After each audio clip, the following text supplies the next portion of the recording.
Live तस्वीरें आपको दिखा रहे हैं।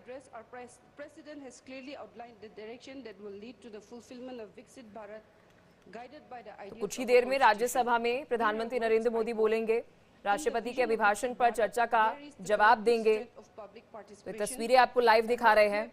धन्यवाद प्रस्ताव पर चर्चा का जवाब देंगे। लोकसभा के बाद आज राज्यसभा में पीएम बोलेंगे और ये तस्वीरें आपको दिखा रहे हैं राज्यसभा से। कुछ देर में राज्यसभा में प्रधानमंत्री नरेंद्र मोदी बोलेंगे। तस्वीरें लाइव हैं क्योंकि पीएम बता दें कि राज्यसभा पहुंच चुके हैं।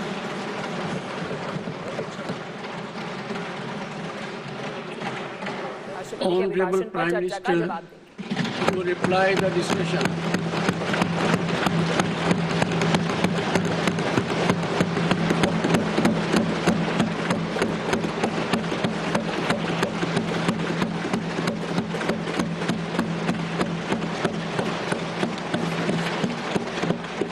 आदरणीय सभापति जी,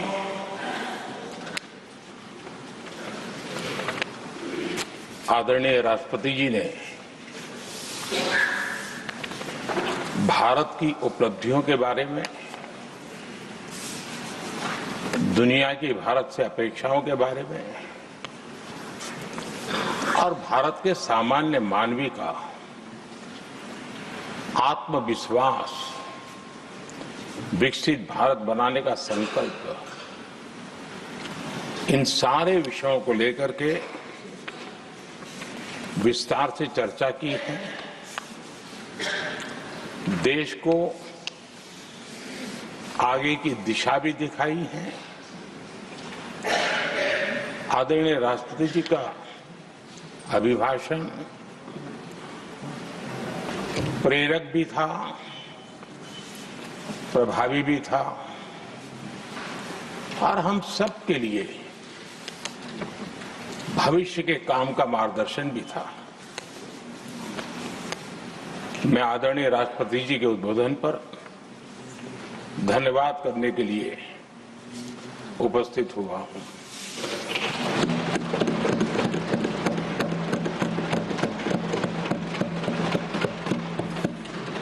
आदरणीय सभापति जी, करीब 70 से भी ज्यादा माननीय सांसदों ने अपने बहुमूल्य विचारों से इस आभार प्रस्ताव को समृद्ध करने का प्रयास किया है। यहां पक्ष प्रतिपक्ष दोनों तरफ से चर्चा हुई। हर किसी ने अपने अपने तरीके से राष्ट्रपति जी के अभिभाषण को जिसने जैसे समझा वैसे यहां समझाया और उन्होंने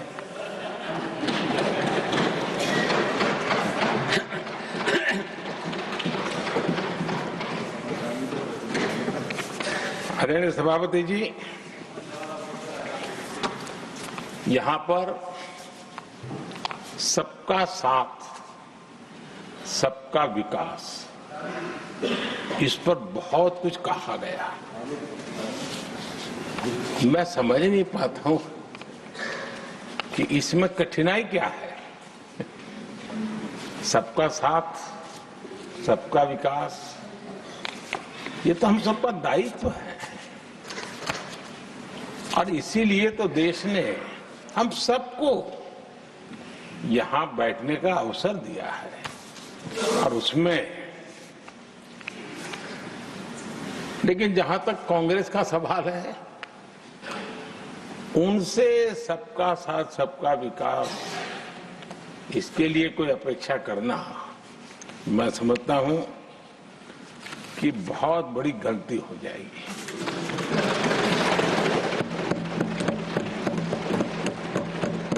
ये उनकी सोच के बाहर है, उनकी समझ के भी बाहर है और उनके रोड मैप में भी ये सूट नहीं करता है,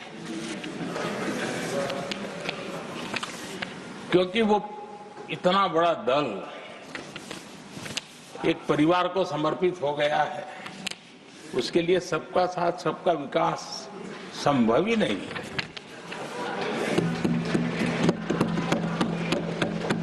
आदरणीय सभापति जी, कांग्रेस ने राजनीति का एक ऐसा मॉडल तैयार किया था जिसमें झूठ, फरेब, भ्रष्टाचार, परिवारवाद, तुष्टीकरण, सबका गालमेल था।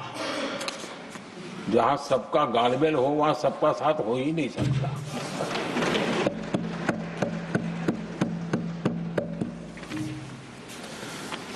आदरणीय सभापति जी, कांग्रेस के मॉडल में सर्वोपरि है फैमिली फर्स्ट, और इसलिए उनकी नीति, रीति, उनकी वाणी, उनका वर्तन उस एक चीज को संभालने में ही खपता रहा है। 2014 के बाद देश ने हमें सेवा करने का अवसर दिया और मैं देश की जनता का आभारी हूं कि हमें तीसरी बार लगातार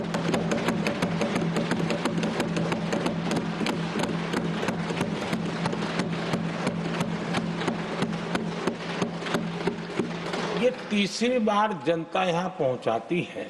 इतने बड़े देश में इतनी वाइब्रेंट डेमोक्रेसी हो, वाइब्रेंट मीडिया हो, हर प्रकार के बातें बताने की छूट हो, उसके बावजूद भी देश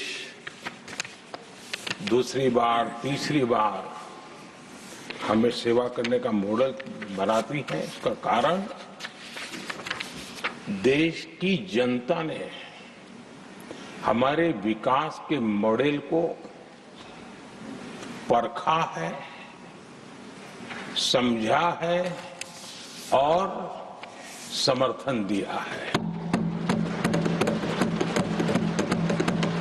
और हमारा ये विकास का मॉडल को अगर मुझे एक शब्द में कहना है तो मैं ये कहूंगा, नेशन फर्स्ट, राष्ट्र प्रथम। इसी एक उम्दा भावना और समर्पित भाव से हमने लगातार अपनी नीतियों में, अपने कार्यक्रमों में, हमारे वाणी में, वर्तन में इसी एक बात को मानदंड मान करके देश की सेवा करने का प्रयास किया है।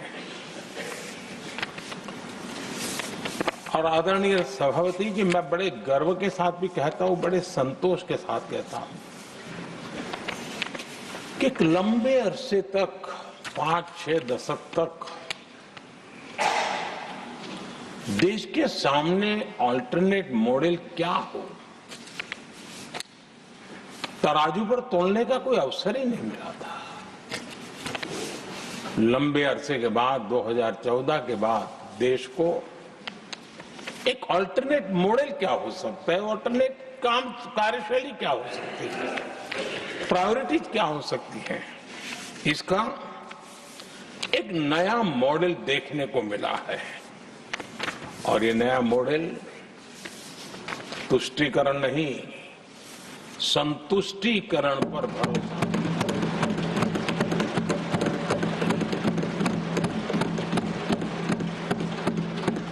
पहले के मॉडल में, खास करके कांग्रेस के कालखंड में, तुष्टीकरण, हर चीज में तुष्टीकरण, यही उनका एक प्रकार से औषधि बन गई थी उनकी राजनीति को करने की। और उन्होंने स्वार्थ नीति, राजनीति, देश नीति, सबका एक घोटाला करके रखा हुआ था। तरीका ये होता था कि छोटे तबके को कुछ दे देना और बाकियों को तरसा कर रखना, और जब चुनाव आए तब कहना देखो उनका मिला है, शायद आपको भी मिल जाएगा। और इस प्रकार से झुनझुना बांटते रहना, लोगों के आंखों पर पट्टी बांध करके अपनी राजनीतिक सियासत को चलाए रखना, ताकि चुनाव के समय वोट की खेती हो सके, यही कार्य चलता रहा। आदरणीय सभापति जी, हमारी कोशिश रही है कि भारत के पास जो भी संसाधन है, उन संसाधनों का ऑप्टिमम यूटिलाइजेशन किया जाए। भारत के पास जो समय है, उस समय का भी बर्बादी से बचा करके पल पल का उपयोग देश की प्रगति के लिए, जन सामान्य के कल्याण के लिए, उसी पर वो खर्च हो। और इसलिए हमने एक अप्रोच अपनाया, सैचुरेशन का अप्रोच।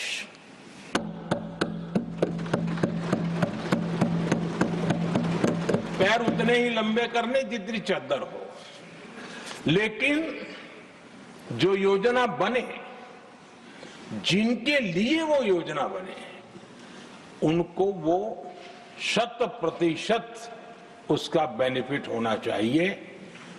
किसी को दिया, किसी को नहीं दिया, किसी को लटका करके रखा और उसको हमेशा प्रताड़ित करते रखना और उसको निराशा की गर्त में धकेल देना, उन सिचुएशन से हमने बाहर आकर के सैचुरेशन अप्रोच की ओर हमारे काम को आगे बढ़ाया है। बीते दशक में हमने हर स्तर पर सबका साथ, सबका विकास की भावना को जमीन पर उतारा है और वो आज देश में जिस प्रकार से बदलाव नजर आ रहा है, फल के रूप में हम अनुभव करने लगे हैं। हमारे गवर्नेंस का भी मूल मंत्र यही रहा है, सबका साथ, सबका विकास। हमारी ही सरकार ने SC, ST एक्ट को मजबूत बनाकर दलित और आदिवासी समाज के सम्मान और उनके सुरक्षा के संबंध में अपनी प्रतिबद्धता भी दिखाई और हमने उसको बढ़ाया।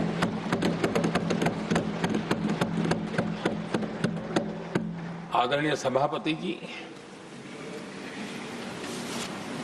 आज जातिवाद का जहर फैलाने के लिए भरपूर प्रयास हो रहा है, लेकिन 3 दशक तक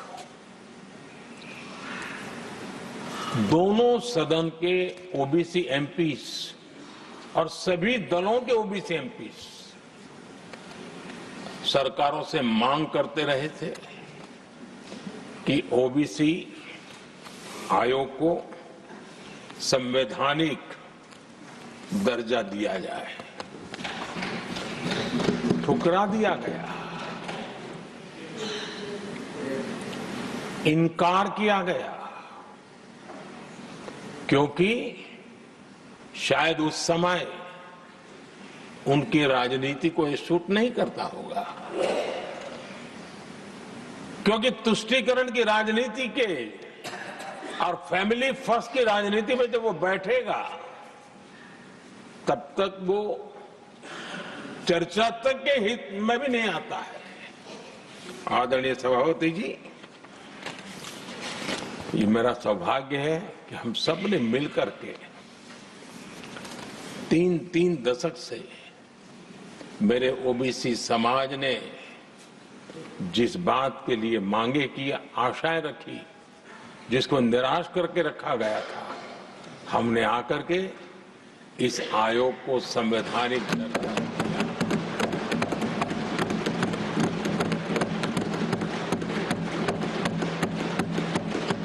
और हमने सिर्फ उनकी मांग पूरी की इतना नहीं, हमारे लिए उनका मान सम्मान भी उतना ही महत्वपूर्ण है, क्योंकि देश के 140 करोड़ देशवासियों को हम जनता जनार्दन के रूप में पूजने वाले लोग हैं।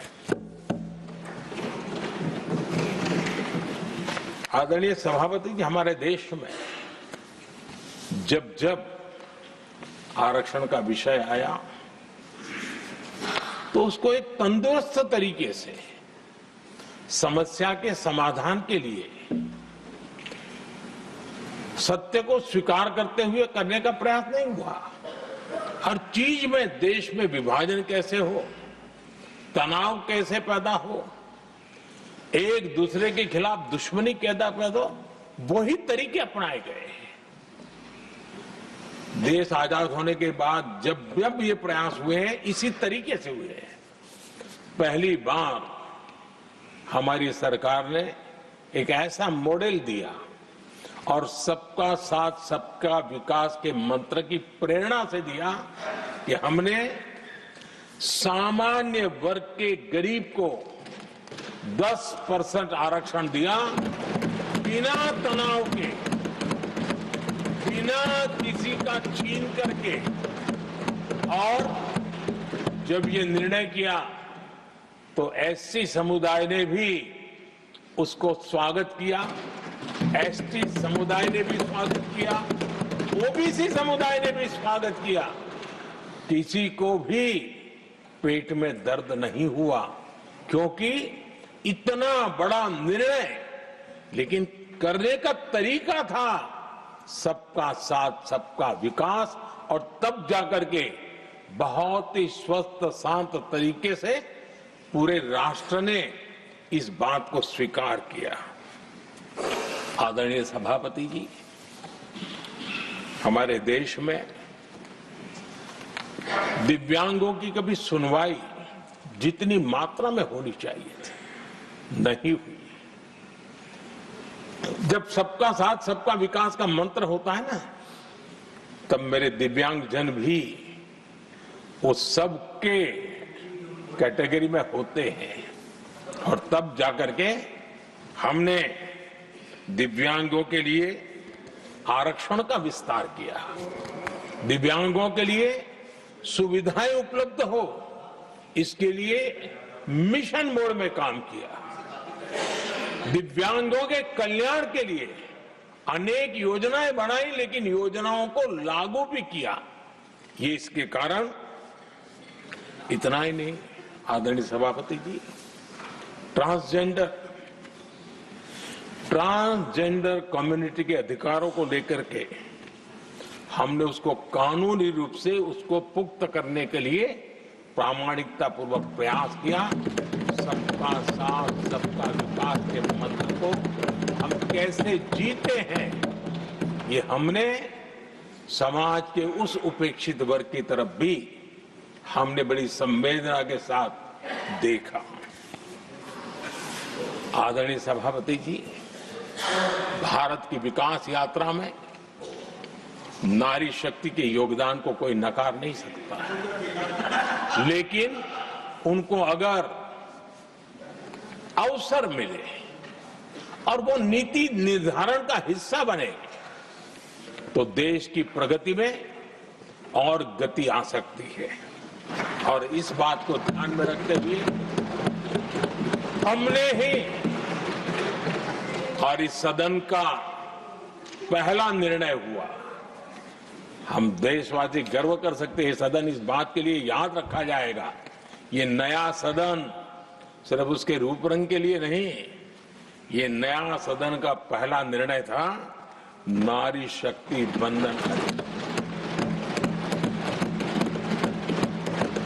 इस नए सदन को हम किसी और तरीके से भी कर सकते थे, हम हमारी वाहवाही के लिए भी उपयोग कर सकते थे, पहले भी होता था, लेकिन हमने तो मातृशक्ति की वाहवाही के लिए इस सदन का आरंभ किया था, और मातृशक्ति के आशीर्वाद से ये सदन अपना कार्य आरंभ किया है। आदरणीय सभापति जी,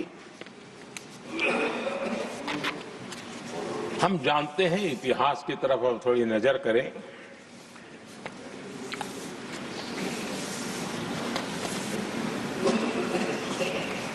यानी मैं कह रहा हूं इसलिए नहीं, बाबा साहब आंबेडकर के साथ कांग्रेस को कितनी नफरत रही थी, उनके प्रति कितना गुस्सा था, और किसी भी हालत में बाबा साहब की हर बात के प्रति कांग्रेस चिढ़ जाती थी। और इसके सारे दस्तावेज मौजूद है। और इस गुस्से को दो बार बाबा साहब को चुनाव में पराजित करने के लिए क्या कुछ नहीं किया गया।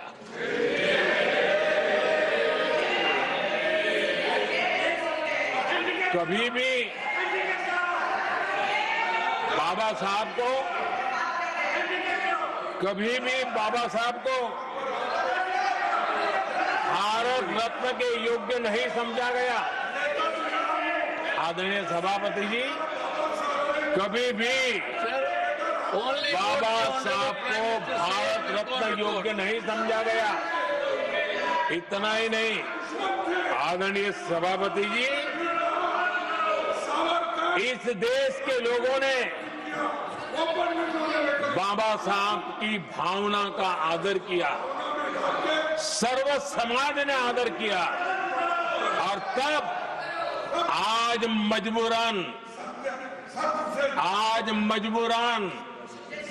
कांग्रेस को जय भीम बोलना पड़ रहा है, उनका मुंह सूख जाता है।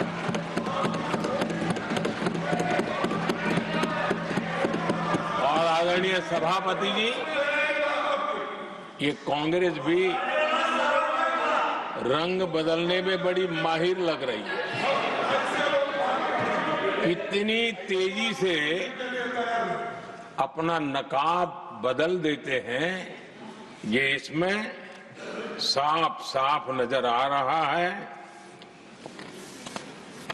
आदरणीय सभापति जी, आप कांग्रेस का अध्ययन करेंगे तो कांग्रेस की राजनीति, जैसे हमारा मूल मंत्र रहा सबका साथ सबका विकास, वैसा उनका हमेशा रहा कि दूसरे की लकीर छोटी करना।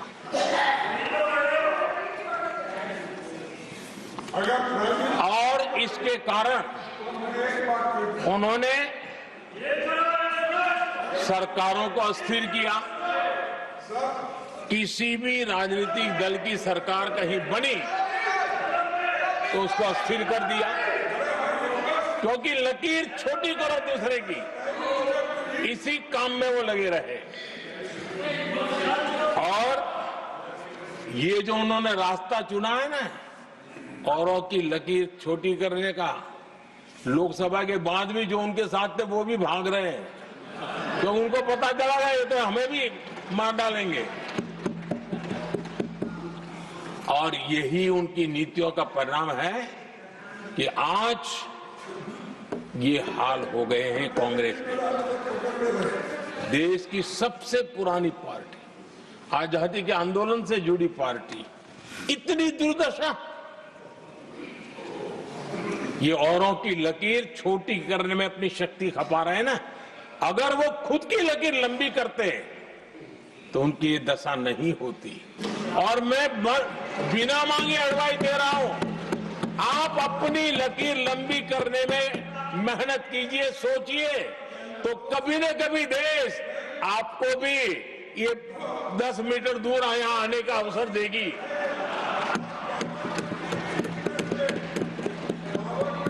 आदरणीय सभापति जी,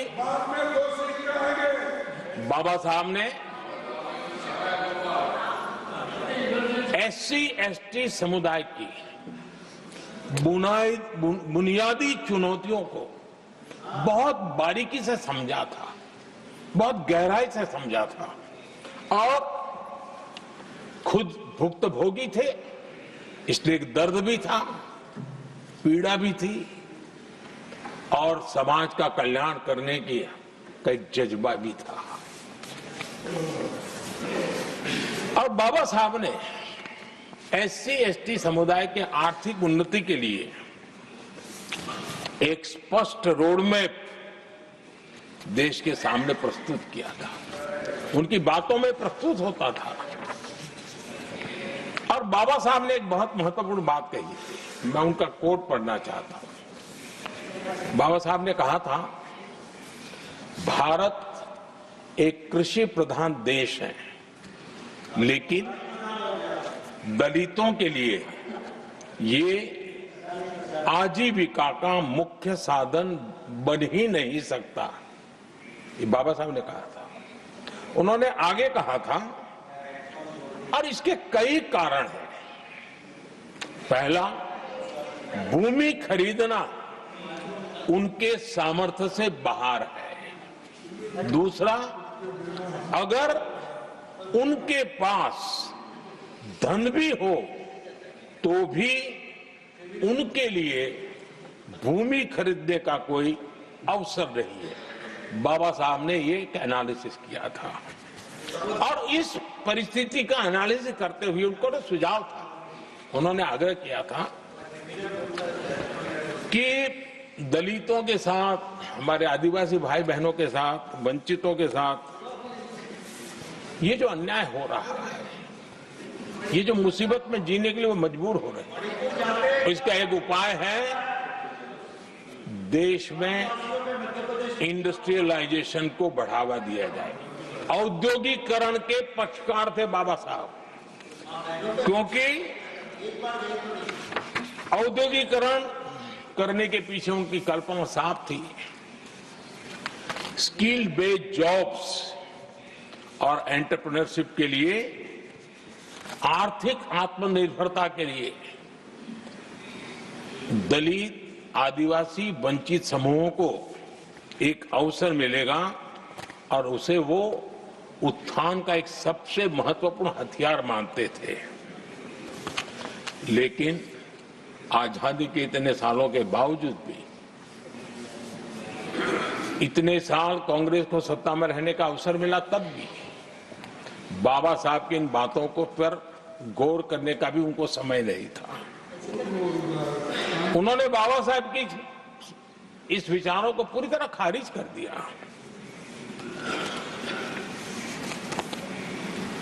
SC/ST समुदाय की आर्थिक लाचारी बाबा साहब समाप्त करना चाहते थे।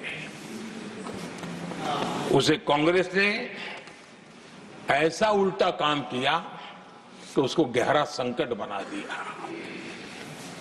आदरणीय सभापति जी, 2014 में हमारी सरकार ने इस सोच को बदला और हमने प्राथमिकता देते हुए स्किल डेवलपमेंट, फाइनेंशियल इंक्लूजन और इंडस्ट्रियल ग्रोथ पर हमने जोर दिया। हमने PM विश्वकर्मा योजना बना करके समाज का वो तबका जिसके बिना समाज की रचना ही संभव नहीं है, और हर गांव में छोटे छोटे रूप में बिखरे हुए समाज, जो पारंपरिक कार्य करने वाले हमारे विश्वकर्मा भाई बहन, लोहार हो, कुम्हार हो, समाज के सोनार हो, ऐसे सारे जो वर्ग के लोग हैं, पहली बार देश में उनके लिए कोई चिंता हुई और उनको ट्रेनिंग देना, टेक्नोलॉजिकल अपग्रेडेशन के लिए नए औजार देना, डिजाइनिंग में उनको मदद करना, आर्थिक सहायता करना, उनके लिए बाजार उपलब्ध कराना, ये सारा दिशाओं में एक विशेष काम हमने अभियान चलाया हुआ है। और समाज का ये वर्ग है जिसकी तरफ किसी ने ध्यान नहीं दिया, और समाज नियंत्रण में जिसका महत्वपूर्ण रोल है, उस विश्वकर्मा समाज की हमने चिंता। आदरणीय सभापति जी, हमने मुद्रा योजना शुरू करके जिन लोगों को पहली बार उद्यम के क्षेत्र में आना था, उनको निमंत्रित किया, उनको प्रोत्साहित किया। बिना गारंटी को लोन देने का एक बहुत बड़ा अभियान हमने चलाया ताकि समाज में ये बहुत बड़ा समुदाय है जो आत्मनिर्भरता के अपने सपने को पूरा कर सके, और उसमें बहुत बड़ी सफलता मिली। हमने एक योजना और भी बनाई, स्टैंड अप इंडिया, जिसका मकसद था SC ST समुदाय के हमारे भाई बहन और कोई भी समाज की महिला, उसको बैंक से 1 करोड़ रुपए का बिना गारंटी को लोन, ताकि वो अपना कारोबार। और हमने इस बार बजट में इसको डबल कर दिया है, और मैंने देखा है कि लाखों ऐसे नौजवान इस वंचित समुदाय से या लाखों बहनें आज मुद्रा योजना के द्वारा अपना कारोबार करना शुरू किया है, और खुद को तो रोजगार पाया ही, लेकिन उन्होंने किसी 1-2 और लोगों को भी रोजगार दिया है। आदरणीय सभापति जी, हर कारीगर का सशक्तिकरण, हर समुदाय का सशक्तिकरण, और जो बाबा साहब का सपना था उसको पूरा करने का काम मुद्रा योजना के माध्यम से हमने किया है। आदरणीय सभापति जी, जिसको किसी ने नहीं पूछा उसको मोदी पूजता है।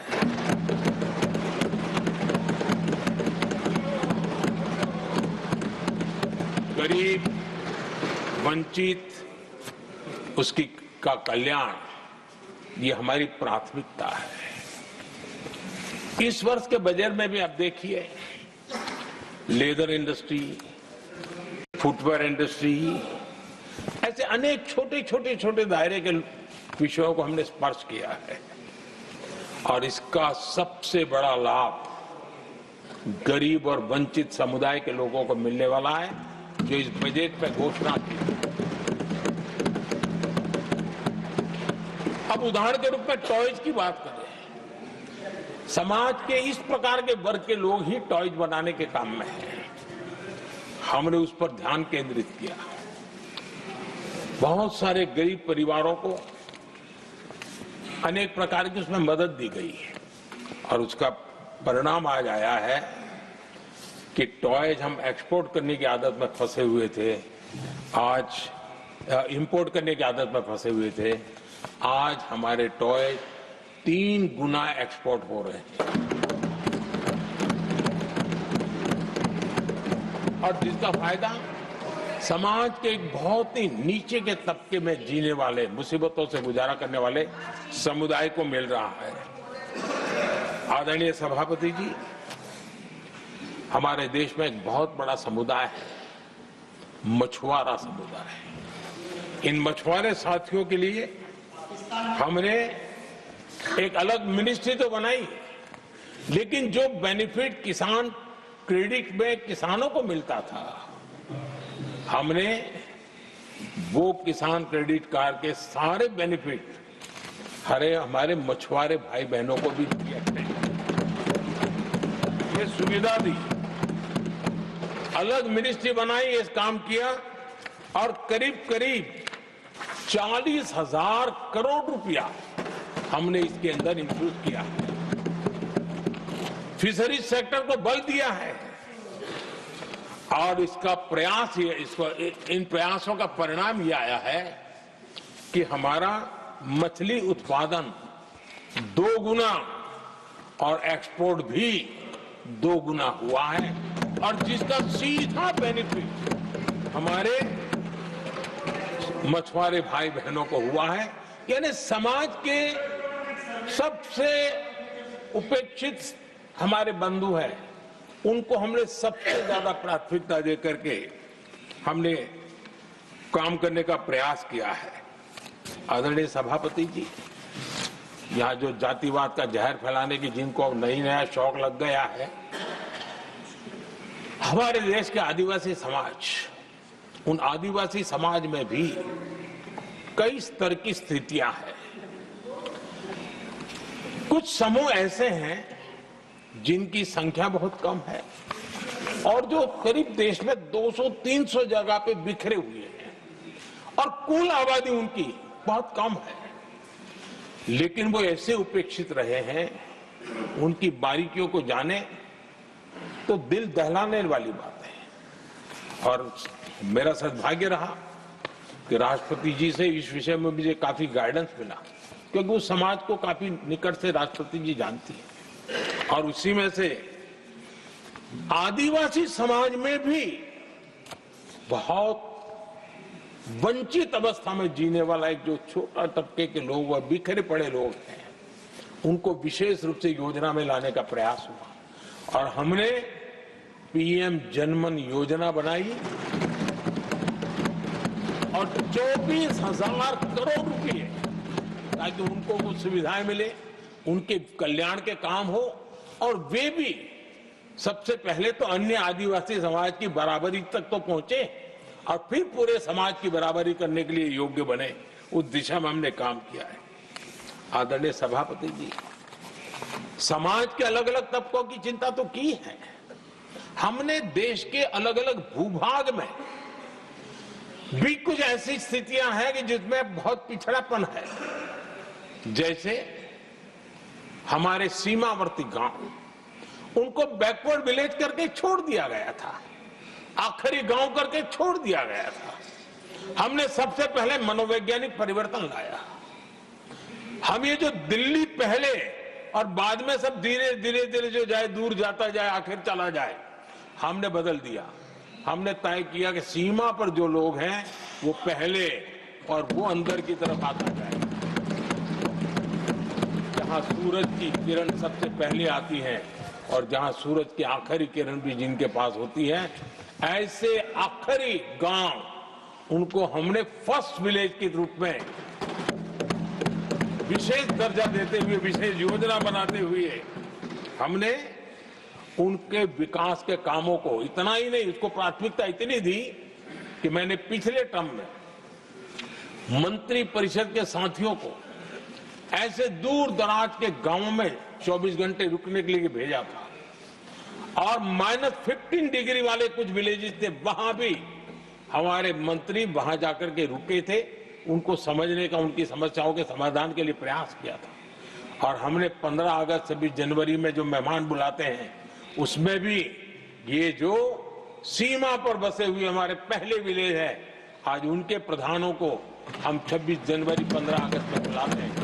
राष्ट्रपति जी के यहाँ एट होम में होते हैं, क्योंकि हमारी कोशिश है सबका साथ सबका विकास, और इसलिए खोजते रहते हैं कि हम किसको अभी भी पहुंचना बाकी है, चलो जल्दी करो। आदरणीय सभापति जी, वाइब्रेंट विलेज की योजना देश की सुरक्षा के लिए भी बहुत उपयोगी हो रही है, बहुत महत्वपूर्ण हो रही है और हम उसको भी बल दे रहे हैं। आदरणीय सभापति जी, राष्ट्रपति जी ने गणतंत्र के 75 वर्ष के मौके पर संविधान निर्माताओं से प्रेरणा लेने का भी आग्रह अपने अभिभाषण में किया है। मैं आज बड़े संतोष के साथ कह सकता हूं कि हमारे संविधान निर्माताओं की जो भावना थी, उसी का आदर करते हुए, उसी से प्रेरणा लेते हुए हम आज आगे बढ़ रहे हैं। कुछ लोगों को लगता होगा ये यूसीसी क्या लाए हैं, लेकिन जो संविधान सभा की डिबेट पढ़ेंगे उनको पता चलेगा कि हम उस भावना का यहां लाने का प्रयास कर रहे हैं। कुछ लोगों की राजनीति आड़े आती होगी, लेकिन हम संविधान निर्माताओं की इस भावना को जीते हैं ना, तब जाकर के ये साहस करते हैं और कमिटमेंट के साथ पूरा करने का प्रयास करते हैं। आदरणीय सभापति जी, संविधान निर्माताओं का आदर करना चाहिए था।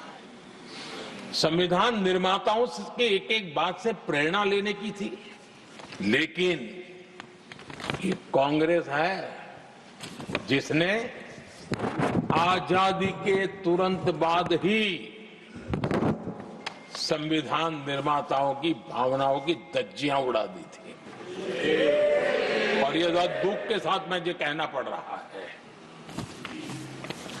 आप कल्पना कर सकते थे कि जब देश में चुनी हुई सरकार नहीं थी, एक स्टॉप गैप अरेंजमेंट था चुनाव तक का, वो स्टॉप गैप अरेंजमेंट में जो बैठे थे महाशय, उन्होंने संविधान में संशोधन कर दिया आते ही। चुनी हुई सरकार करती तो थोड़ा भी तो समझ आता था, लेकिन उतना भी इंतजाम नहीं किया। और किया क्या उन्होंने फ्रीडम ऑफ स्पीच को कुचला, फ्रीडम ऑफ स्पीच को कुचला। अखबारों पर, प्रेस पर लगाम लगाई और डेमोक्रेट का टैग लगाकर घूमते रहे दुनिया में। देश के डेमोक्रेसी का महत्वपूर्ण स्तंभ, उसको कुचलने का काम हुआ। और ये संविधान की भावना का पूरी तरह अनादर था। आदरणीय सभापति जी, देश की पहली सरकार थी, नेहरू जी प्रधानमंत्री थे और मुंबई में जब नेहरू जी प्रधानमंत्री थे तब मुंबई में मजदूरों की एक हड़ताल हुई। उसमें मशहूर गीतकार मजरूह सुल्तानपुरी जी ने एक गीत गाया था, कॉमनवेल्थ का दास है। ये कविता उन्होंने गाई थी। कविता गाने मात्र के गुणे में नेहरू जी ने देश के एक महान कवि को जेल में ठूस दिया।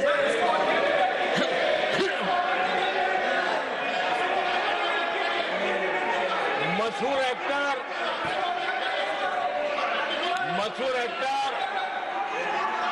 बलराज साहनी जी सिर्फ एक जुलूस में शामिल हुए थे, आंदोलन करने वालों के जुलूस में शामिल हुए थे, इसलिए बलराज साहनी जी को जेल में बंद कर दिया गया। आदरणीय सभापति जी, लता मंगेशकर जी के भाई हृदयनाथ मंगेशकर जी ने वीर सावरकर पर एक कविता स्वरबद्ध करके आकाशवाणी पर प्रस्तुत करने का योजना बनाई। इतने मात्र पर हृदयनाथ मंगेशकर जी को आकाशवाणी से हमेशा के लिए बाहर कर दिया गया। आदरणीय सभापति जी, इसके बाद देश ने इमरजेंसी का भी दौर देखा है। आदरणीय सभापति जी, इस देश ने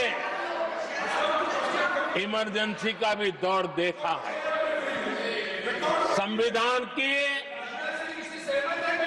किस प्रकार से कुचला गया, संविधान के स्पिरिट को किस प्रकार से रौंदा गया, और वो भी सत्ता सुख के लिए किया गया, ये देश जानता है। और इमरजेंसी में प्रसिद्ध सिने कलाकार देवानंद जी से आग्रह किया गया कि वे इमरजेंसी का समर्थन करें पब्लिकली। देवानंद जी ने साफ साफ इमरजेंसी पर समर्थन करने से इनकार कर दिया। उन्होंने हिम्मत दिखाई और इसलिए दूरदर्शन पर देवानंद जी की सभी फिल्मों को प्रतिबंधित कर दिया गया।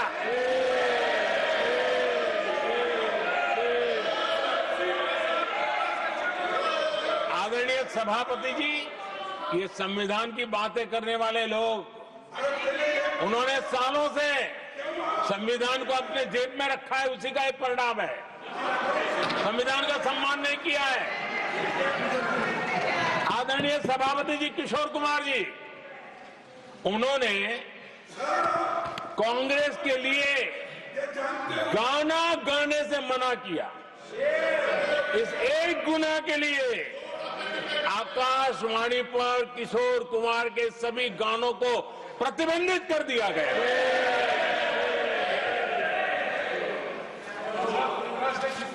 आदरणीय सभापति जी, मैं इमरजेंसी के उन दिनों को भूल नहीं सकता और शायद आज भी वो तस्वीरें मौजूद है। ये जो लोकतंत्र की बातें करते हैं, मानव गरिमा की बातें करते हैं और बड़े बड़े भाषण देने के लिए शौकीन लोग हैं, आपातकाल में जॉर्ज फर्नांडिस समेत देश के महानुभावों को हथकड़ियां पहनाई गई थी, जंजीरों से बांधा गया था। संसद के सदस्य, देश के गणमान्य नेता, उनको हथकड़ियां और जंजीरों से बांधा गया था। इनके मुंह में संविधान शब्द शोभा नहीं देता है।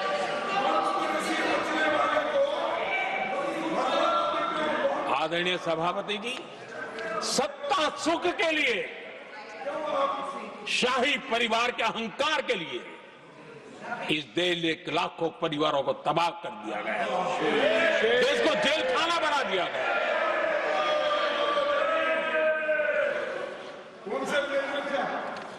बहुत लंबा संघर्ष चला।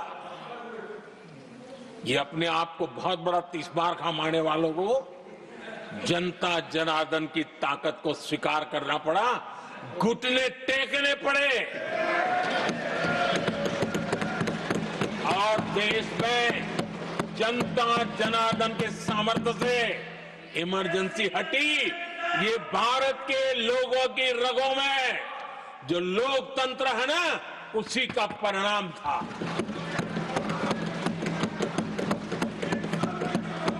हमारे माननीय खड़गे जी आपके सामने बढ़िया बढ़िया शेर सुनाते रहते हैं और उनका शौक है शेर सुनाने का, और सभापति जी आप भी बड़ा मजा लेते हैं।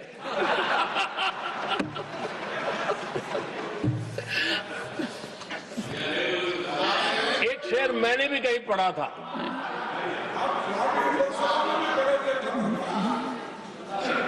तमाशा करने वालों को क्या खबर, तमाशा करने वालों को क्या खबर, हमने कितने तूफानों को पार कर दिया जलाया है, हमने कितने तूफानों को पार कर दिया जलाया है। आदरणीय सभापति जी, मैं आदरणीय खड़गे जी वरिष्ठ नेता है और मैं हमेशा सम्मान करता हूँ, और इतना लंबा समय सार्वजनिक जीवन ये छोटी बात नहीं है। और मैं इस देश में चाहे शरद राव हो, चाहे खड़गे जी हो, इन सब का, मैं हमारे देवगौड़ा जी बैठे हैं, ये असामान्य सिद्धियां हैं उनके जीवन की जो उन्होंने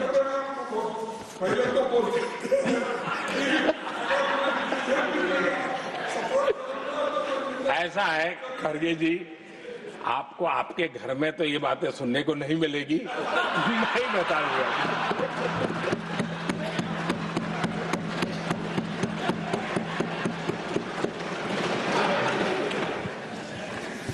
इस बार मैं देख रहा था कि खड़गे जी कविताएं पढ़ रहे थे, लेकिन जो बातें बता रहे थे, और आपने बड़ा सही पकड़ा था कि जरा बताओ तो सही भी ये कविता है कब की है? उनको पता था, सभापति जी उनको पता था ये कविता कब की है।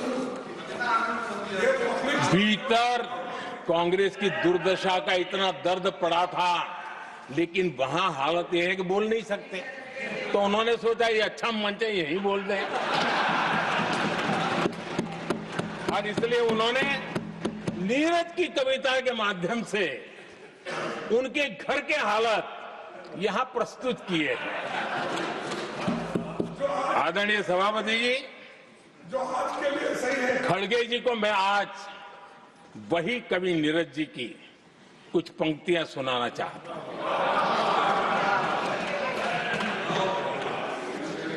कांग्रेस सरकार का जो दौर था उस समय नीरज जी ने ये कविताएं लिखी थी और उसमें उन्होंने कहा था, है बहुत अंधियारा, है बहुत अंधियारा, अब सूरज निकलना चाहिए,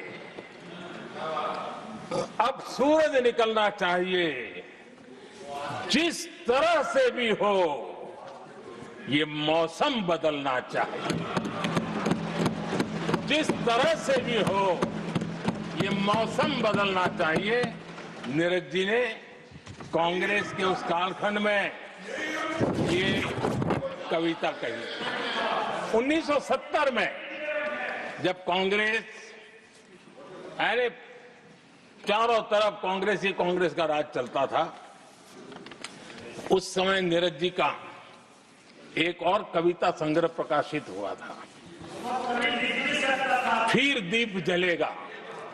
हरिवंश जी तो अभ्यासु हैं तो उनको भली भांति पता है। उस समय उनका यह संग्रह प्रसिद्ध हुआ था, फिर दीप जलेगा। उसमें उन्होंने कहा था, और ये बड़ा महत्वपूर्ण है, नीरज जी ने उस समय कहा था, मेरे देश उदास न हो।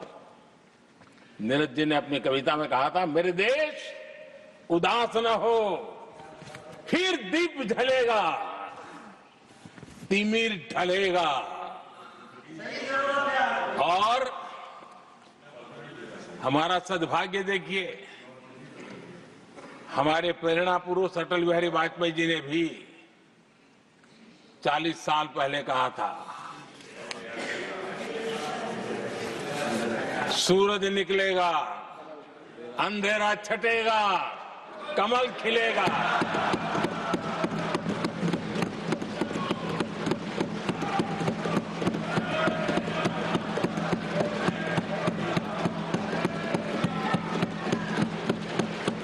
आदरणीय नीरज जी ने कहा था, जब तक कांग्रेस का सूरज चमकता रहा, देश ऐसा ही अंधेरे में रहता रहा।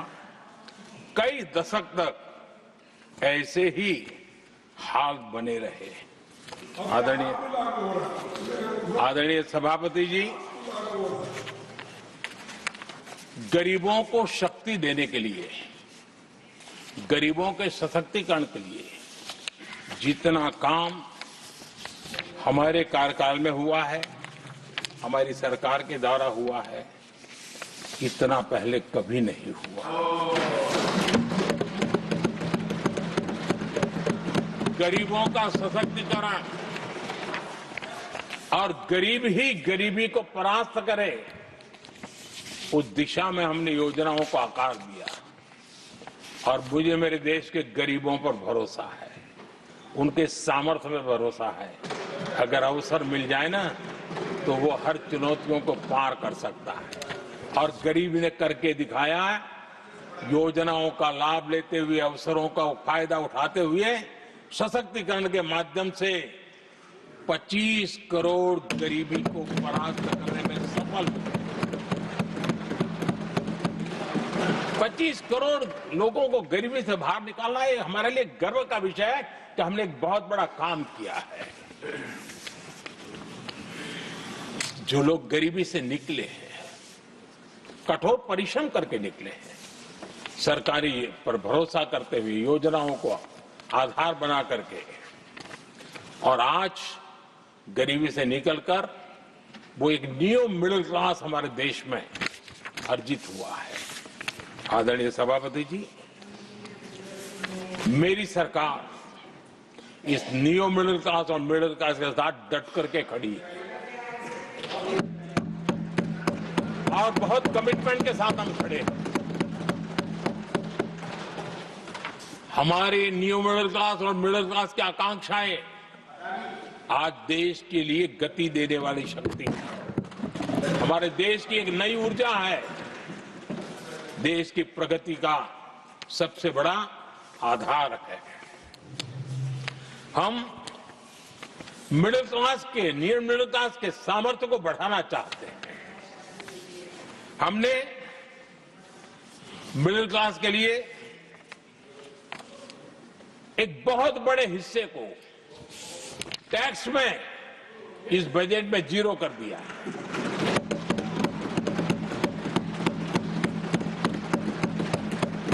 तो 2013 में 2 लाख तक की आय टैक्स में मुक्ति थी, इनकम टैक्स में 2 लाख तक मुक्ति थी।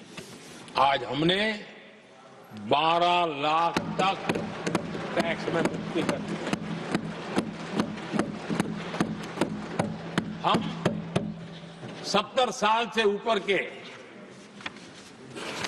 किसी भी वर्ग के क्यों न हो, किसी भी समाज से क्यों न हो, उनको आयुष्मान योजना का लाभ देकर के,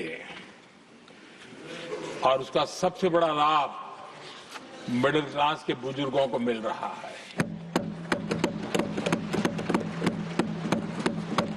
आदरणीय सभापति जी, हमने देश में 4 करोड़ घर बनाकर हमारे देशवासियों को दिए, जिसमें से 1 करोड़ से ज्यादा घर शहरों में बने हैं।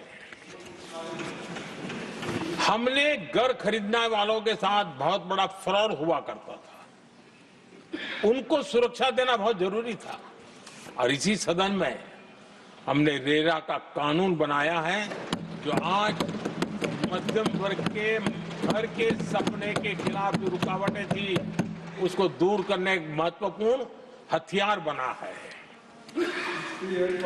इस बार बजट में स्वामी इनिशिएटिव लाया गया है, जो हाउसिंग प्रोजेक्ट अटके हुए हैं, जिसमें मध्यम वर्ग के पैसे रुके हुए हैं और उनकी सुविधाएं अटकी हुई हैं, उनके उस काम के लिए 15,000 करोड़ रुपया इस बजट में हमने आवंटित किया है, ताकि मध्यम वर्ग के उन सपनों को पूरा कर सकें। आदरणीय सभापति जी, स्टार्टअप का रिवॉल्यूशन जिसको आज दुनिया ने देखा है, और उसका एक प्रभाव भी है। ये स्टार्टअप चलाने वाले कौन है? ये स्टार्टअप चलाने वाले नौजवान ज्यादातर मिडिल क्लास के नौजवान हैं। आज पूरी दुनिया भारत के प्रति आकर्षित है, खास करके G20 समूहों की देश के 50-60 स्थानों पर जो मीटिंगें हुई, उसके कारण भारत को जो पहले सभी दिल्ली, मुंबई या बेंगलुरु मानते थे, भारत को विशालता का उनको पता चला है, और आज विश्व का भारत के टूरिज्म के प्रति आकर्षण बढ़ा है। और जब टूरिज्म बढ़ता है तो व्यवसाय के भी अनेक अवसर आते हैं, और उसका लाभ भी हमारे मिडिल क्लास को बहुत मिलने वाला है, उनके आय के साथ। आदरणीय सभापति जी, आज हमारा मिडिल क्लास आत्मविश्वास से भरा हुआ है, और ये अभूतपूर्व है। ये अपने आप में एक बहुत बड़ा सामर्थ्य बना देता है देश का, और मुझे पूरा विश्वास है कि भारत का मध्यम वर्ग विकसित भारत के संकल्प को साकार करने के लिए कमर कस करके खड़ा हो गया है, हमारे साथ चल पड़ा है। आदरणीय सभापति जी, विकसित भारत के निर्माण में सबसे बड़ा रोल देश के युवाओं का है। हमें डेमोग्राफी का डिविडेंड, उस पर हमारा भी बल है। जो अभी स्कूल कॉलेज में है, वही विकसित भारत के सबसे बड़े लाभार्थी बनने वाले हैं। और इसलिए उनके अंदर एक स्वाभाविक भाव है कि जैसे जैसे उनकी उम्र बढ़ेगी वैसे वैसे देश की विकास की यात्रा बढ़ेगी, और जो उनके लिए एक बहुत बड़ा और एक प्रकार से विकसित भारत का बेस हमारे यहाँ स्कूल कॉलेज के नौजवान है, वो हमारा सामर्थ्य है। पिछले 10 साल में लगातार इस तबके को, इस बेस को मजबूत करने के लिए हमने बहुत सोची समझी रणनीति के तहत काम किया है। 21वीं सदी की शिक्षा कैसी होनी चाहिए, शिक्षा नीति के लिए पहले सोचा तक नहीं गया। जो चलता है चलने दो, जैसा होता है होते रहो। करीब 3 दशक के अंतराल के बाद नई राष्ट्रीय शिक्षा नीति लेकर के हम आए। 3 दशक के अंतराल। इस नीति के तहत बहुत सारे इनिशिएटिव हैं, उसमें एक की मैं चर्चा करता हूं, पीएम श्री स्कूल। ये पीएम श्री स्कूल आज करीब 10-12 हजार स्कूल ऑलरेडी बन चुके हैं और नए बनाने की दिशा में हम आगे बढ़ रहे हैं। आदरणीय सभापति जी, एक महत्वपूर्ण निर्णय हमने शिक्षा नीति में बदलाव लाया है। मातृभाषा में पढ़ाई और मातृभाषा में परीक्षा, इस पर हमने बल दिया है। देश आजाद हुआ, लेकिन ये कुछ गुलामी की मानसिकता कहीं कहीं जकड़ के रखा था ना, उसमें ये हमारी भाषा भी थी। हमारी मातृभाषा के साथ घोर अन्याय हुआ और गरीब का बच्चा, दलित का बच्चा, आदिवासी का बच्चा, वंचित का बच्चा वो इसलिए रुक जाए ताकि उसको लैंग्वेज नहीं आती है। ये उसके साथ घोर अन्याय था। और सबका साथ सबका विकास का मंत्र मुझे चैन से सोने नहीं देता था। और इसमें मैंने कहा कि देश में मातृभाषा में शिक्षा, मातृभाषा में डॉक्टर बने, मातृभाषा में इंजीनियर बने।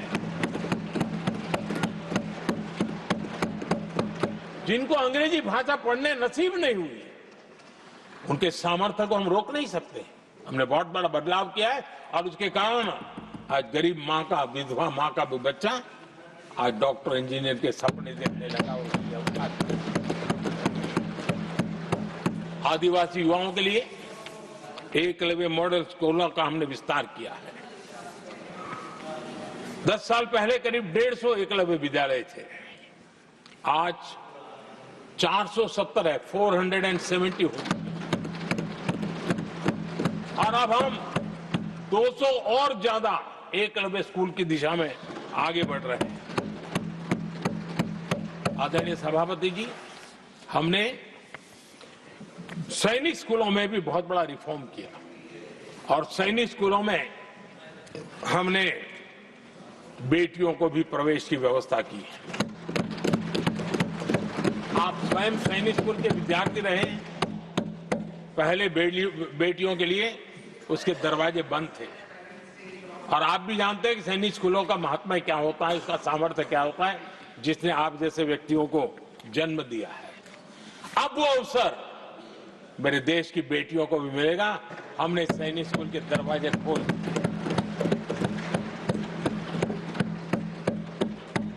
और अभी हमारी सैकड़ों बेटियां देशभक्ति के इस माहौल में अपनी पढ़ाई कर रही हैं और देश के लिए जीने का जज्बा सहज रूप से उनके भीतर पनप रहा है।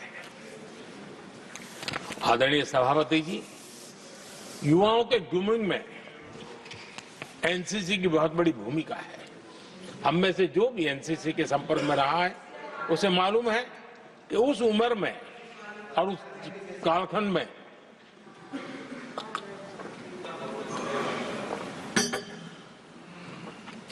एक बहुत सुनहरा अवसर होता है व्यक्ति के विकास में, सर्वांगीण विकास में। उसको एक एक्सपोजर मिलता है। बीते वर्षों में एनसीसी में अभूतपूर्व विस्तार हुआ है। हमने उसको भी जकड़ करके बैठ गए थे। 2014 तक एनसीसी में करीब 14 लाख कैडेट हुआ करते थे। आज वो संख्या 20 लाख पार कर गई।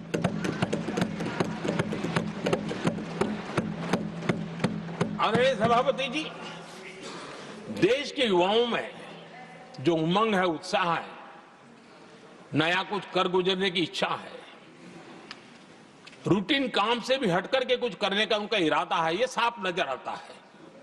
जब मैंने स्वच्छ भारत अभियान चलाया, मैंने देखा कि आज भी कई शहरों के नौजवानों की टोलियां अपने तरीके से, स्वयं प्रेरणा से स्वच्छता के अभियान को आगे बढ़ा रही हैं। कोई झुग्गी झोपड़ी में जाकर के शिक्षा के लिए काम कर रहे हैं, कई नौजवान कुछ न कुछ कर रहे हैं। इन सारी बातों को देख करके हमें लगा कि देश के युवाओं को एक अवसर मिलना चाहिए, संगठित रूप से प्रयास होना चाहिए, और इसके लिए हमने माय भारत एक आंदोलन शुरू किया है। मेरा युवा भारत, माय भारत। आज करीब 1.5 करोड़ से ज्यादा युवाओं ने उसमें अपनी रजिस्ट्री करवाई है, और देश के वर्तमान विषयों पर चर्चा करना, मंथन करना, समाज को जागरूक करना, सक्रियता से ये नौजवान अपनी प्रेरणा से कर रहे हैं। उनको स्पून फीडिंग की जरूरत नहीं पड़ रही है, वो अपने सामर्थ्य से अच्छी चीजों को हाथ लगा करके आगे बढ़ रहे हैं। आदरणीय सभापति जी, खेल का क्षेत्र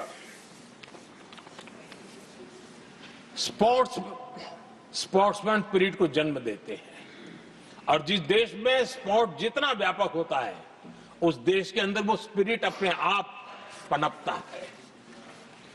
खेल प्रतिभा को बल देने के लिए हमने अनेक आयामों पर काम शुरू किया है। खेल के लिए जो इंफ्रास्ट्रक्चर की जरूरत हो, उसके लिए जो फाइनेंशियल सपोर्ट की आवश्यकता हो, उसमें अभूतपूर्व हमने मदद की है, ताकि देश के नौजवानों को एक अवसर मिले। Target Olympic podium scheme, tops, और खेलो इंडिया अभियान हमारे स्पोर्ट्स इकोसिस्टम को पूरी तरह ट्रांसफॉर्म करने की ताकत रखते हैं, और हम अनुभव भी कर रहे हैं। पिछले दिनों 10 साल में जितने भी इंटरनेशनल स्पोर्ट्स इवेंट हुए हैं, भारत ने अपना झंडा गाड़ दिया, भारत ने अपना सामर्थ्य दिखा दिया, भारत के नौजवानों ने अपना लोहा बनवा लिया है, और उसमें हमारी बेटियां भी उतना ही दमखम के साथ दुनिया के सामने भारत की ताकत का प्रदर्शन कर रही है। आदरणीय सभापति जी, किसी भी देश को विकासशील से विकसित की जो यात्रा होती है, उसमें जन कल्याण के कामों का अपना महत्व है, लोक कल्याण के कामों का अपना महत्व है, लेकिन इंफ्रास्ट्रक्चर एक बहुत बड़ा कारण होता है, बहुत बड़ी ताकत होता है, और विकासशील से विकसित की यात्रा इंफ्रास्ट्रक्चर से गुजरती है, और हमने इंफ्रास्ट्रक्चर का महत्व को समझा है, और हमने इस पर बल दिया है। और जब इंफ्रास्ट्रक्चर की बात होती है, तो ये भी जरूरी है कि वो समय सर पूरे हो, जिसकी हम कल्पना करें, योजना करें, आवश्यकता समझे, लेकिन लटके रहे तो उसका फायदा नहीं मिलता है, उससे टैक्सपेयर का पैसा भी बर्बाद होता है, और देश उस लाभ से वंचित रह जाता है, अनेक सालों तक इंतजार करता है, उसका बहुत बड़ा भारी नुकसान होता है, जिसको शब्दों में गिना नहीं जा सकता है। कांग्रेस के कालखंड में अटकाना, भटकाना, लटकाना, ये उनका कल्चर बन गया था, और उसके कारण ये राजनीति का हिस्सा था। किस प्रोजेक्ट को करने देना, नहीं करने देना, उसमें राजनीतिक तराजू रहता था। सबका साथ, सबका विकास का मंत्र नहीं होता था।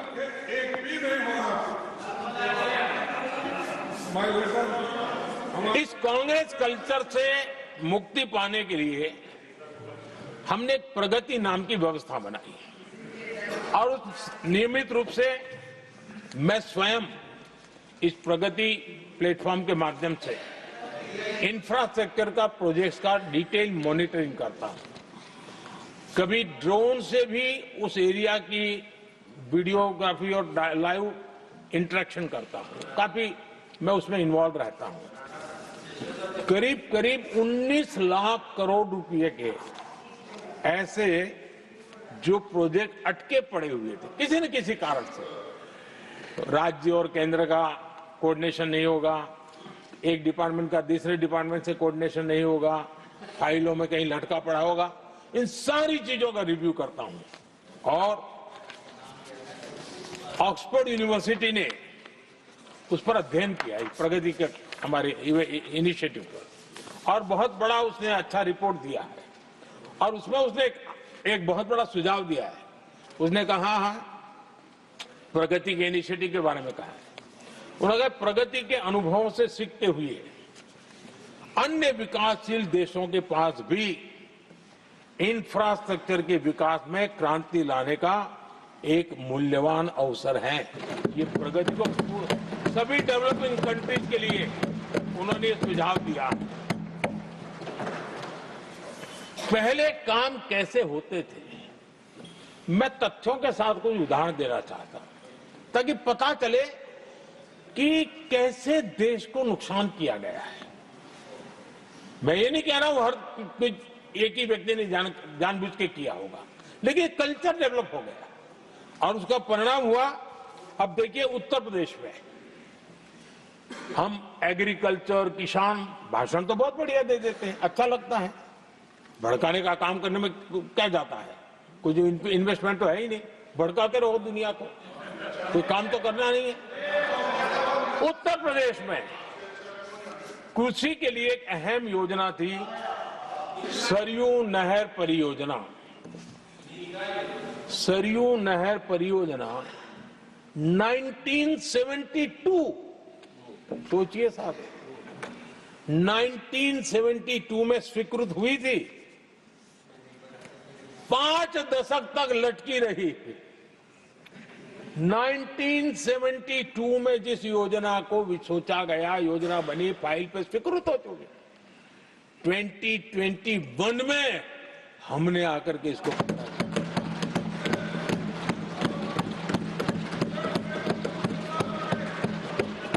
आदरणीय सभापति जी, जम्मू कश्मीर की Udhampur Srinagar Baramulla rail line, Udhampur Srinagar Baramulla rail line in 1994 में स्वीकृत हुई थी। 1994 में ये रेल लाइन भी बरसों तक लटकी रही।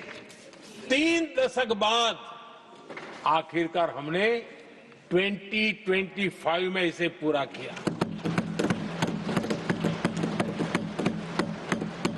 आदरणीय सभापति जी, ओडिशा की Haridaspur Paradip rail line, Haridaspur Paradip rail line 1996 में स्वीकृति हुई थी। ये भी बरसों तक अटकी रही और ये भी 2019 में हमारे कार्यकाल में पूरी हुई। आदरणीय सभापति जी, असम का बोगीबिल ब्रिज 1998 में स्वीकृत हुआ था, ये भी हमारी सरकार ने 2018 में पूरा किया। और मैं ऐसे आपको सैकड़ों उदाहरण दे सकता हूं। अटकाना, लटकाना, भटकाना, ये कल्चर कितने देश को बर्बाद किया है, सैकड़ों उदाहरण दे सकता हूं। आप कल्पना कर सकते हैं,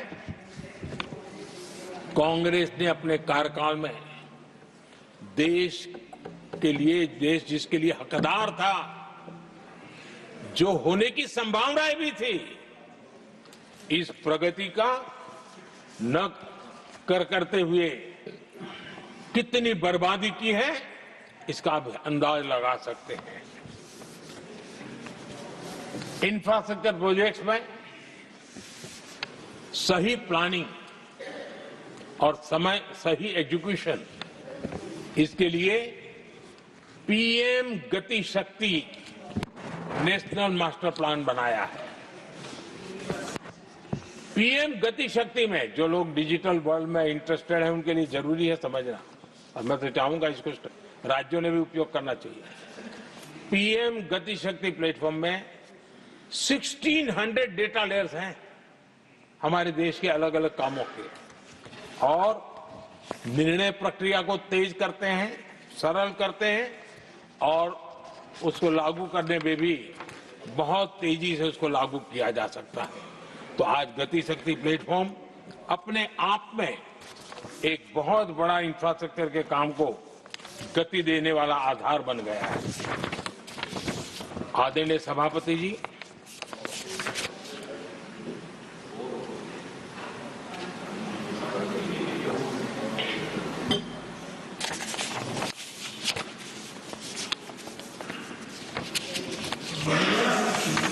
आज के नौजवानों को ये जानना बहुत जरूरी है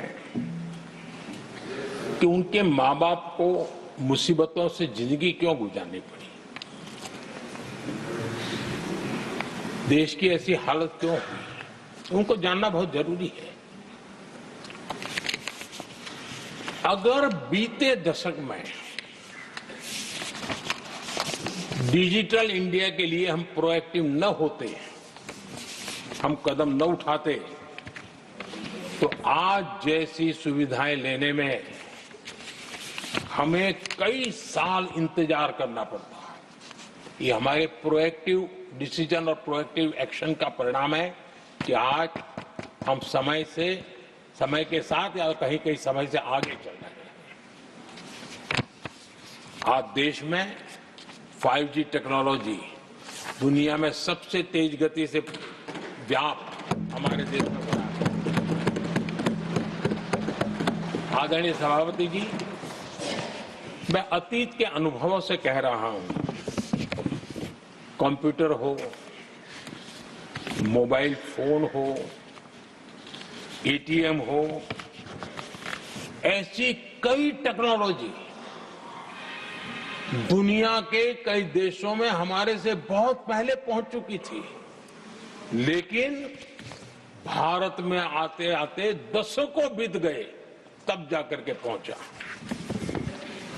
अगर मैं हेल्थ की बात करूं, बीमारी की बात करूं, टीकाकरण की बात करूं, जैसे चेचक, बीसीजी का टीका,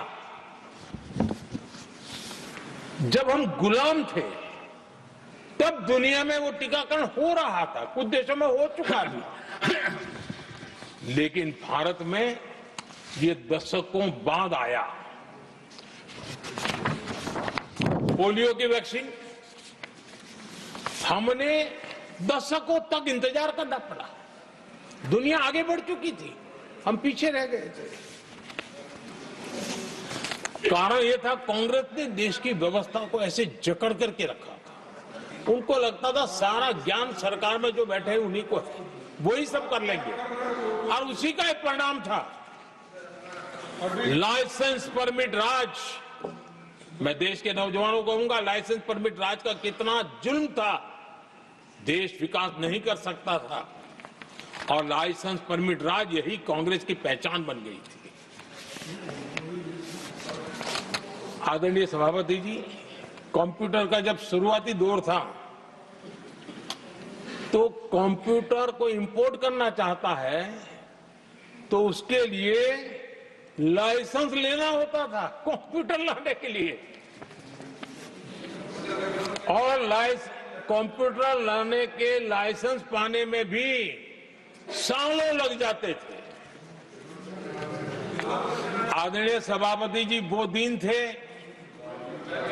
मकान बनाने के लिए सीमेंट चाहिए तो सीमेंट के लिए भी परमिशन लेना पड़ता था मकान बनाने के। इतना ही नहीं सभापति जी, शादी ब्याह में अगर चीनी की जरूरत हो, चीनी चाय पिलानी हो, तो भी लाइसेंस लेना पड़ता था।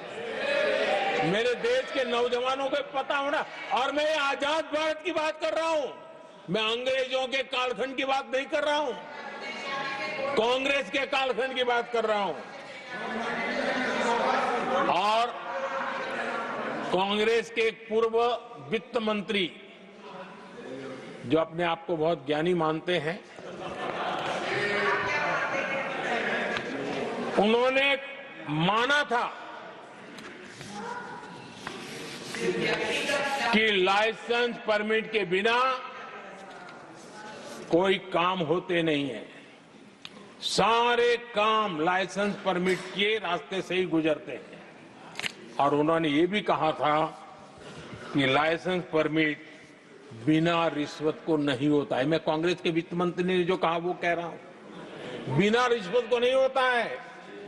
अब कोई बहुत आसानी से समझ सकता है, उस जमाने में रिश्वत मतलब हाथ की सफाई कौन करता था भाई? ये कौन पंजा था? वो पैसा कहां जाता था? देश का नौजवान भली भांति समझ सकता है। यही इस सदन में कांग्रेस के एक माननीय सदस्य हैं, मौजूद है, जिनके पिताजी के पास खुद के पैसे थे, किसी से लेना नहीं था, और कार खरीदना चाहते थे। यहां मौजूद एक एमपी है कांग्रेस के, उनके पिताजी खुद के पैसे से कार खरीदना चाहते थे। 15 साल तक उनको कार के लिए इंतजार करना पड़ा था कांग्रेस के राज में।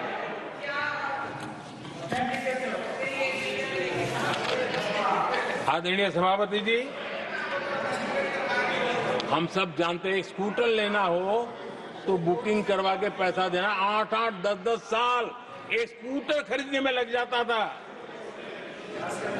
और अगर मजबूरी में स्कूटर मानो बेचना पड़ा तो उसके लिए सरकार से परमिशन लेनी पड़ती थी।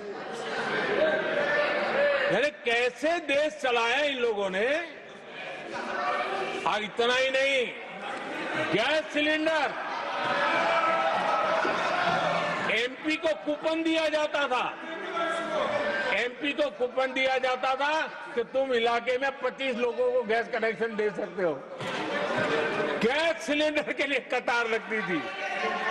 टेलीफोन कनेक्शन, नाक को दम आ जाता था टेलीफोन कनेक्शन के लिए। देश के नौजवानों को पता होना चाहिए कि ये जो आज बड़े बड़े भाषण झाड़ रहे हैं, उन्होंने क्या किया था, देश को पता होना चाहिए। आदरणीय सभापति जी, ये सारी पाबंदियां और लाइसेंस राज की नीतियों ने भारत को दुनिया की सबसे धीमी आर्थिक वृद्धि दर में धकेल दिया। लेकिन क्या आप जानते हैं, इस कमजोर वृद्धि दर को, इस विफलता को दुनिया में किस नाम से कहने की शुरुआत हो गई? हिंदू रेट ऑफ ग्रोथ कहने लगे। एक समाज का पूरा अपमान, विफलता सरकार में बैठे हुए लोगों की, काम न करने के सामर्थ्य बैठे हुए लोगों का, समझ शक्ति का अभाव बैठे हुए लोगों का, दिन रात भ्रष्टाचार में डूबे हुए लोगों का, और गाली पड़ी एक बहुत बड़े समाज को, हिंदू ग्रेट ऑफ ग्रोथ। आदरणीय सभापति जी, शाही परिवार के आर्थिक कुप्रबंधन और गलत नीतियों के कारण पूरे समाज को दोषी ठहराया गया और दुनिया भर में बदनाम किया गया। जबकि हम इतिहास देखें तो भारत के लोगों का तरीका और नीतियां, भारत के स्वभाव में लाइसेंस राज नहीं था, परमिट नहीं थी। भारत के लोग सदियों से, हजारों साल से खुले में विश्वास करते थे, और हम उन समुदाय में सबसे पहले थे जो दुनिया भर में मुक्त व्यापार, फ्री ट्रेड, उसमें मेहनत करते थे, काम करते थे। सदियों पहले भारतीय व्यापारी दूर दराज के देशों तक व्यापार करने के लिए जाते थे, कोई बंधन नहीं थे, कोई रुकावटें नहीं थे। ये हमारी प्रकृति की संस्कृति थी, हमने उसको तबाह करके रख दिया। आज जब पूरी दुनिया भारत की आर्थिक क्षमता को पहचानने लगी है, आज दुनिया तेज गति से आगे बढ़ने वाले देश के रूप में देख रही है, तो आज दुनिया भारत रेट ऑफ ग्रोथ दुनिया देख रही है और हर भारतीय को इसका गौरव है। और हम अपनी अर्थव्यवस्था का विस्तार कर रहे हैं।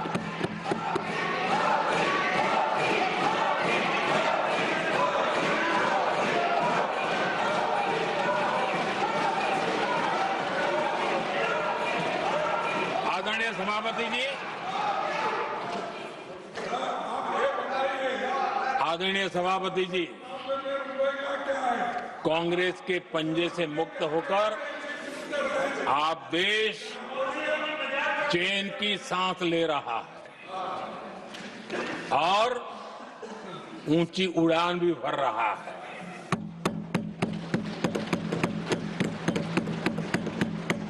कांग्रेस के लाइसेंस राज और उसकी कुनीतियों से बाहर निकलकर हम मेक इन इंडिया को बढ़ावा दे रहे हैं। भारत में मैन्युफैक्चरिंग बढ़ाने के लिए हमने पीएलआई स्कीम शुरू की, एफडीआई से जुड़े रिफॉर्म्स किए। आज भारत दुनिया का दूसरा सबसे बड़ा मोबाइल प्रोडक्शन वाला देश बना है।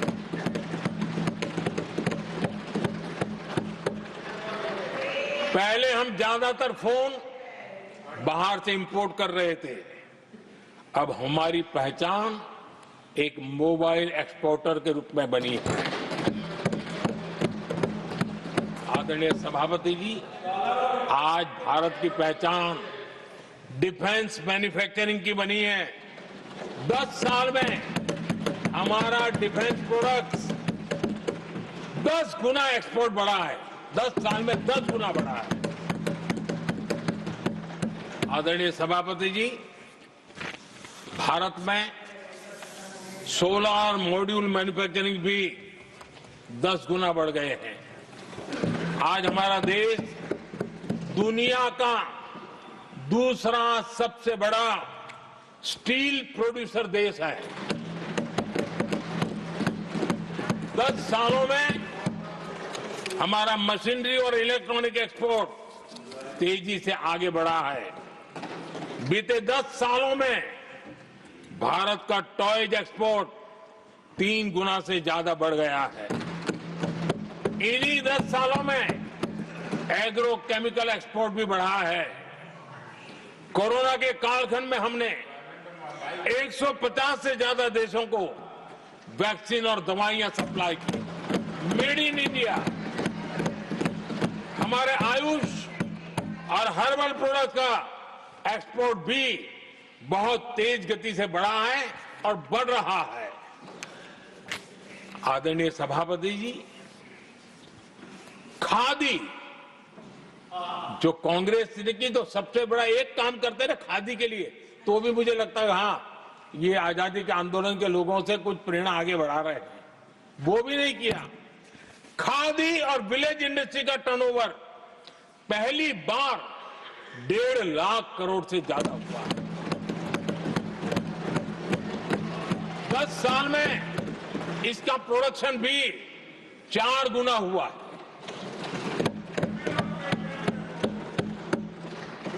इस सारी मैन्युफैक्चरिंग का बहुत बड़ा लाभ हमारे एमएसएमई सेक्टर को मिला है। इससे देश में बड़ी संख्या में रोजगार के अवसर तैयार हुए हैं। आदरणीय सभापति जी, हम सभी जनता के प्रतिनिधि हैं। हम जनता जनार्दन के सेवक हैं। जनप्रतिनिधि के लिए देश और समाज का मिशन ही सब कुछ होता है और सेवा व्रत लेकर के ही जनप्रतिनिधियों के लिए काम करना उनका दायित्व होता है। आदरणीय सभापति जी, देश की हम सभी से अपेक्षा है कि हम विकसित भारत को आत्मसात करने के लिए कोई कमी हमारी तरफ से नहीं रहनी चाहिए। हम सबका सामूहिक दायित्व होना चाहिए। ये देश का संकल्प है, ये किसी सरकार का संकल्प नहीं है, किसी व्यक्ति का संकल्प नहीं है, 140 करोड़ देशवासियों का संकल्प है। और सभापति जी, मेरे शब्द लिख करके रखिए, जो लोग विकसित भारत के संकल्प से अपना को अछूता रखेंगे, देश उनको अछूता कर देगी। हर किसी को जुड़ना पड़ेगा। अब बच करके नहीं रह सकते, क्योंकि भारत का मिडिल क्लास, भारत का नौजवान पूरी ताकत के साथ देश को आगे बढ़ाने में जुट चुका है। और इसलिए आदरणीय सभापति जी, जब प्रगति की राह पर देश चल पड़ा है, विकास की नई ऊंचाइयों को देश अर्जित कर रहा है, तब हम सबकी भूमिका बड़ी महत्वपूर्ण है। सरकारों में विरोध होना लोकतंत्र का स्वभाव है, नीतियों का विरोध होना लोकतंत्र का जिम्मेवारी भी है, लेकिन घोर विरोधवाद, घोर निराशावाद और अपनी लकीर लंबी नहीं करनी, दूसरी लकीर को छोटा करने की कोशिश है, विकसित भारत में रुकावट बन सकती है। हमें उसे मुक्त होना होगा और हमें आत्ममंथन भी करना होगा, निरंतर मंथन करना होगा। मुझे भरोसा है कि सदन में जो चर्चा हुई है, उसमें से जो उत्तम चीजें हैं उसको लेकर के हम आगे बढ़ेंगे और हमारा मंथन जारी रहेगा। हमें निरंतर ऊर्जा राष्ट्रपति जी के उद्बोधन से मिलती रहेगी। एक बार फिर राष्ट्रपति जी का मैं हृदय से आभार व्यक्त करता हूं और सभी माननीय सांसदों का भी आभार व्यक्त करता हूं। बहुत बहुत धन्यवाद। I shall now put the amendments which have been moved to vote. 1.5 घंटे के करीब का राष्ट्रपति के भाषण पर बजट सत्र में प्रधानमंत्री का ये जवाब था। प्रधानमंत्री नरेंद्र मोदी, शुरुआत उन्होंने जिस तरह से की, जिस वक्त की कि उस वक्त